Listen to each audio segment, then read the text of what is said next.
Holy double what the butts, welcome back to game number 3 of the Collegiate Star League Grand Finals between the University of Waterloo, the team to beat, versus University of British Columbia, the team that is winning 2-0 right now. Both of them Canadian teams because everyone who lives in the United States is just not very good at StarCraft 2, as demonstrated by the fact that these two teams are just roaring it up here in the Grand Finals. Now, we just saw two great 1v1 games between some Grand Masters, and now we're moving on to 2v2, a matchup that many of you may not even seen.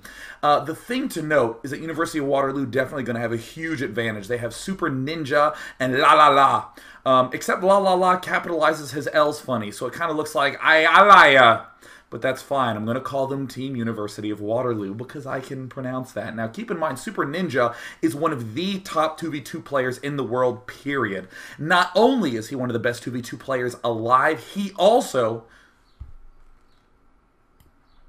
No, thank you. No, I'm just not in the mood for Firefox 4. No, thanks. Good. Good. Let's move on.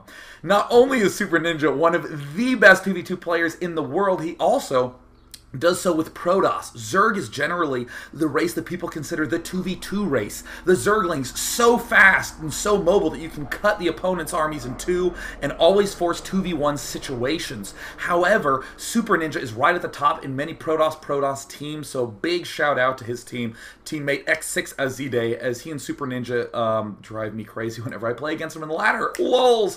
However, we would like to note that Saiku and TQ Wannabe also have good records in 2v2s, though they are primarily 1v1 players. So, it's really important to note that UBC is playing on a very 2v2 logic map. Sometimes there's 2v2 maps that allow a lot of turtling, where you can do a lot of those interesting tech transitions, but the map is going to be Warzone. Let's head in and see if University of Waterloo can get their first win. Here is Team University of Waterloo. See, it's La La La, but I still read it as Ayalaya. He's at the bottom. We see Super Ninja, the 2v2 superhero, 4-0 in his CSL 2v2s, spawning in the bottom right. And it looks like, oh, yes, I loving his tasty nearby Chinese food. We do see Saiku in the top left and TQ Wannabe in the top right. The map is going to be Warzone, very funky map. We have this gigantic wide ramp here, and there is the expansion, kind of mutually defendable. Even though these players have these side naturals, keep in mind, there's destructible rocks on the left, destructible rocks on the right for both players, so aggressive openings are very key on this map. Looks like Super Ninja, though, going to do a very pulled back pylon into his main. Likely we're going to see some sort of very fast pool stalker build from Team University of Waterloo at the south. Very interested to see what the Terran Zerg team is going to do. Could potentially do the Zergling Hellion style that's very popular with Zerg Terran teams. Excellent map control build, and again with the wide open spaces on Warzone and all the roundabout paths, a faster army is almost certain to be a better army. We don't see a gas geyser going down yet for TQ Wannabe.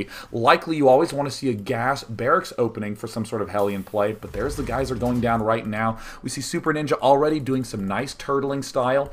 Do not want to put your gateways up here. Big vulnerability in this team situation. You want to rely on your teammates' faster spawning pool for defense, but we do see in the top left, Saiku's 10 pool is coming up right now. He's going to get Zerglings with speed very early, but will not be able to afford a queen for quite some time. So this means that he is going to have to rely on his Terran buddy to get those Hellions out very quickly. Again, kind of, you know, assuming he's going to build any Hellions at all at any point. We do see La La La getting himself a queen. This is the advantage of a slightly later pool. He just has to hope that he can defend his Super Ninja buddy in time. Look at Super Ninja's placement. Look at all the movement constriction that is created. Zerglings can only pierce him from this right side, allowing him to rally nearby the gateway. Very nice placement right there. Saiku's now moving across the map. Does he know what race is where? Yes, he knows the Zerg is in the bottom left. He sees the Zerglings out. Saiku's going to have to wait a little bit. And look at this. Oh no, Saiku ended up, oh no, is not getting a queen at all. There's his Zergling speed coming down as we speak. We also see the Zergling speed from La La La going down, so this Zergling opening not going to be particularly effective. There is the factory going down. No doubt we're going to see the Hellions pop out in just a second as there's just barely enough space. Go down, little reactor. Come on, reactor one time. Reactor one time. There's a reactor. Oh, it looks like Super Ninja. Wait a minute. What is this? Oh, what is this probe doing in here? Oh, no. TQ Wannabe not having the good structure placement. Now it's going to be a very clear decision for Super Ninja of exactly what to be building. He'll be throwing down 2 more gateways, so that way he can end up massing them stalkers as best he can, and he's going to be in an amazing position against this Ling Hellion force that he knows very clearly is what's coming now. Big question is, does any player want to build any Banelings generally? You don't see Banelings get constructed in a Zergling Stalker versus Zergling Hellion situation. Saiku is trying to do the best he can to control space until those Hellions end up popping up, but it is taking quite a long time for those Hellions to get down, and there we're seeing Hellions go down. Whoa! TQ Wannabe is interestingly going for a barracks transition. Generally, you see more factories get thrown down. The Blue Flame Hellion is the next transition step, but it looks like he's going to be doing something a little bit surprising, a little bit unorthodox. There's the Stalkers getting chrono boosted out right now. There's the forward pylon. This is going to be very dangerous. Keep in mind, if you do go for this sort of infantry play, you need a little bit of time to get it up and running. Look at that stim only just now starting, so that is going to be quite a bit of trouble to get that up and running before this 4-gate speed Zergling play ends up coming up. The very late Baneling nest didn't get spotted. A scout did manage to pop in there. Let's come into Saiku's base. We see, oh yes, he knows exactly what is incoming. So very interesting little opening situation for both of these players. A lot of Stalkers now warping in for Super Ninja. Again, Super Ninja super duper knows what he is doing. But we do see the 2 1v1 players for the University of British Columbia not quite having that 2v2 setup. These slow infantry and marauders can be quite difficult when it comes to defending against attacks at these backdoor destructible debris.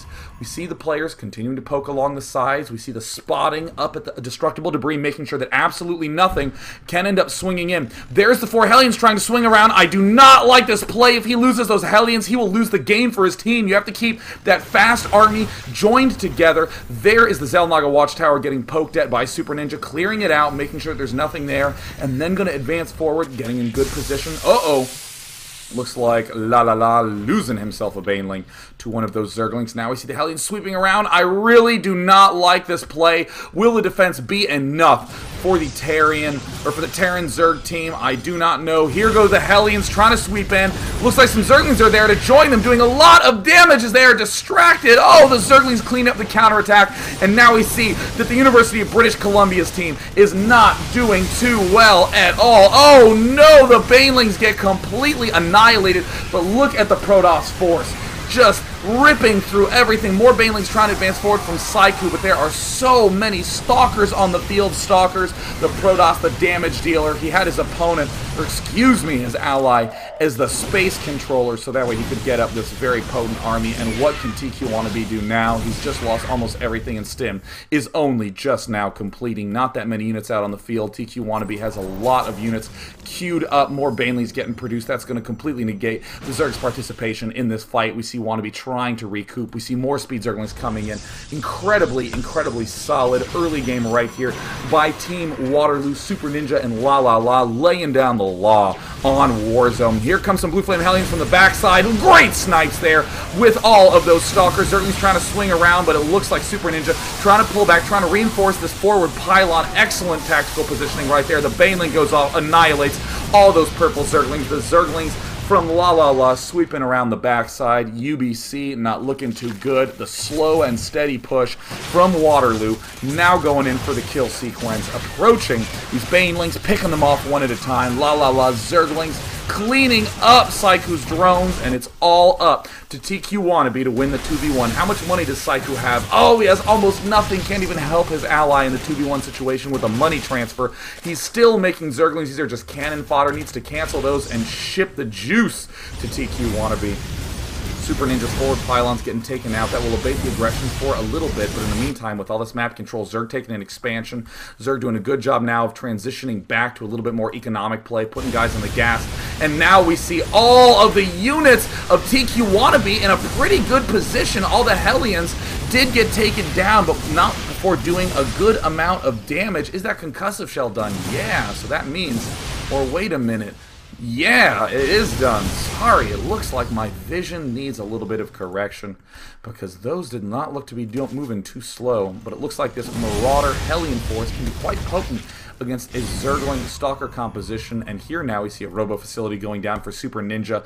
Very smart play to get the Robo at this point. Obviously cannot support that, but now it's Protoss's job to protect the Zerg who's getting this expansion up. They're in basically a 2v1 situation for the time being. The only way they can lose is to these scary all-ins, so that means that the Protoss player is going to be in the defense mode, going to favor just sentries and zealots while he's powering up to those higher tech units, and Zerg would be quite benefited by transitioning to roaches or anything he could to help bolster that, but for now it's going to be just Zerglings. We see, ooh, Super Ninja wasting 2 force fields. That can be a little bit dangerous. Does Purple have anything? Super incredibly no. So we are now seeing, TQ Wannabe, it looks like he's heading over here to these back destructible debris, has to take these out.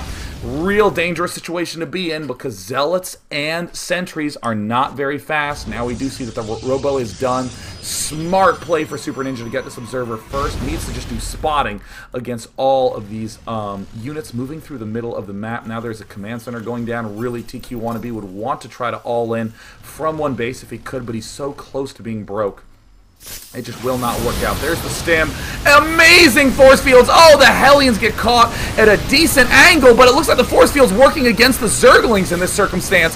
Oh my gosh, he is actually ripping through that front door. More Marines and Marauders swinging from the backside, but it looks like the 2v2 team from University of Waterloo just has a little bit too much stuff. TQ Wannabe definitely having the food lead of all players. Look at the resource counting station. This is what happens when you're in the 2v1 situation. You have a little bit of the lead, but you have to be aggressive as all hell to hope to break through your opponent's front. There's the combat shield going down, hoping to bolster that just a little bit, but with this slowly finishing robotics bay, it means that Super Ninja is going to be in a good position to get that power unit, the Colossus, to really shut down that aggression. And wow, such incredible decision making by Super Ninja, thanks to a little bit of money transfer from his good old Zerg buddy. He's going to be able to take an expansion and get this Colossus very, very quickly. There now are the SCVs transferring to the natural expansion of TQ Wannabe, or should I call it really the only mining base left, and Wannabe is in just a very, very icky, grody, gruesy spot.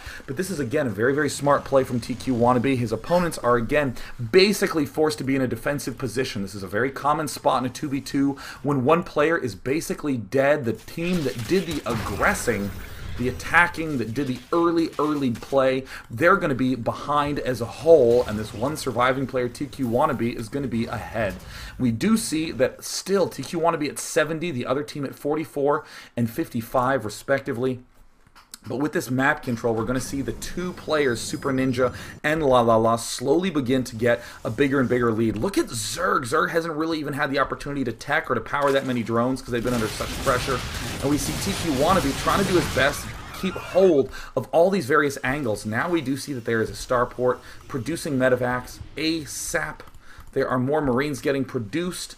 This is a good way to end up saving up a little bit of extra money to get more unit-producing structures. There's the +1 going down. There's the extra command center. TQ Wannabe just hoping that he can use this little bit of bought time to reestablish himself with a strong enough 1v2 force.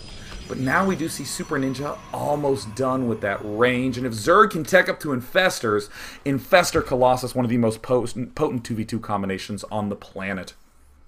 We see TQ Wannabe having a nice little defense here, keeping those 4 Marauders back, and this is a fairly tense position for both teams. The bottom team, even though they have 2 players, knows that this Terran is rapidly macroing up. We see more unit-producing structures going down, could even continue to start adding on Hellions, Marauders getting produced by the plenty. So this does mean that if for some reason the bottom team gets a little greedy, takes too many expansions, tries to end the game too early, they could run the risk of losing to one big, smartly timed play by TQ Wannabe. So looks like this 2v2 team, very experienced, not going to be rushing into any sort of victory. Going to play it slow, now gently adding on drones, continuing to build a decent amount of roaches. just power like crazy at this point as a Zerg. Now Super Ninja's going to begin to gear up to make a little bit of a push. There's a third Colossus coming out. He is getting a Forged, kind of helping for that long-term play, also helping get some cannons to secure the sides.